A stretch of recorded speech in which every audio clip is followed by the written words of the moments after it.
برأني الباخي من الأمراض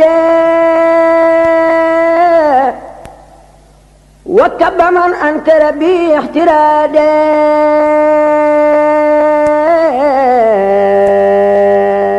mbokki asalaamaaleykum ñeenteelu guddi gi ci weeru koor ku ci julli ñeenti rakka bu ci nekk nga tari ci faatiya benn yoon nga teg ci kaafiruna ñetti yoon sëriñ bi nee na képp ku ko def insha allah dees na ko jéggal bàkkaaram yépp bala moo jóge fa mu ko doon jullee te dees na ko bindal tuyaabu yu toll ni jaamu yàlla ak junniy nit. mbokk yi lii mooy naafilek ñeenteelu guddi gi ci weeru koor ñu toxalee ko ci téere bi nga xam ni moo di xuratul ayni di téereb sëriñ Suhaybu Mbàkke xaadimu rasul wasalaamu aleykum wa rahmatullahi taala wa barakaatu. من عصبي والجنان خربوا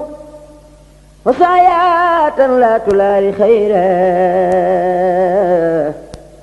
مجسة بان اليوس خيرا